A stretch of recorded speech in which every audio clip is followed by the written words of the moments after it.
ஜீ தமிழில் ஒளிபரப்பாகிற மகா நடிகை நிகழ்ச்சி ரசிகர்கள் மத்தியில் நல்ல ஒரு ரீச்சான ஒரு நிகழ்ச்சி. அண்ட் இந்த வாரம் 50 இயர்ஸ் ஆஃப் ராதிகா அப்படின்னு சொல்லி சூப்பராக செலிப்ரேட் பண்ணுறாங்க. நம்ம ராதிகா மேம் இந்த சினிமா துறைக்கு 50 ஆண்டுகள் ஆயிடுச்சு. கண்டிப்பாக ஒரு மிகப்பெரிய லெவலில் செலிப்ரேட் பண்ண வேண்டிய ஒரு விஷயம் அப்படின்னே சொல்லலாம். ஏன்னா நடிப்பில் ஒரு ஜாம்பவான் அப்படின்னே சொல்லலாம் நம்ம ராதிகா மேமை. ஸோ மகா நடிகை நிகழ்ச்சியில் ஒரு கண்டஸ்டன்ட் நம்ம ராதிகா மேமோடைய ஐகானிக் சீனை நடித்து காமிக்கிறாங்க. அடுத்த கணமே நம்ம ராதிகா மேமே அந்த சீனை நடித்து காமிக்கிறாங்க. வேறு லெவலில் இருக்குது. லைவ் பெர்ஃபார்மன்ஸை நம்ம பார்க்கக்குள்ள வேறு எப்படி இருக்கும் அப்படின்ற மாதிரி தாங்க இருந்தது.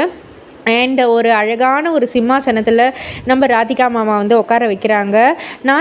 ராதிகா மேமோடைய தங்கை நிரோஷா அவர்கள் தான் ஒரு கிரீடம் மாதிரி எடுத்துகிட்டு வைக்கிறாங்க. ராதிகா மேம்க்கு ரொம்பவே சர்ப்ரைசிங்காக இருக்குது. நிரோஷா மேம் ஒரு வார்த்தை சொல்கிறாங்க, ராதிகா அக்காவுக்கு நேஷ்னல் அவார்டு கிடைக்கிறதால அந்த நேஷ்னல் அவார்டுக்கு தான் பெருமையை தவிர எங்கள் அக்காவுக்கு இல்லை அப்படின்ற மாதிரி சொல்லியிருக்காங்க.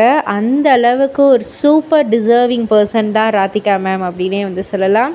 இதை பற்றி நீங்கள் என்ன நினைக்கிறீங்க? உங்களுடைய கருத்து என்ன அப்படின்றத கீழே உள்ள கமெண்ட் பாக்ஸில் குறிப்பிட்டு சொல்லுங்கள். மறக்காம சேனலை சப்ஸ்கிரைப் பண்ணி பக்கத்தில் உள்ள பெல் ஐகானை கிளிக் பண்ணிவிடுங்க.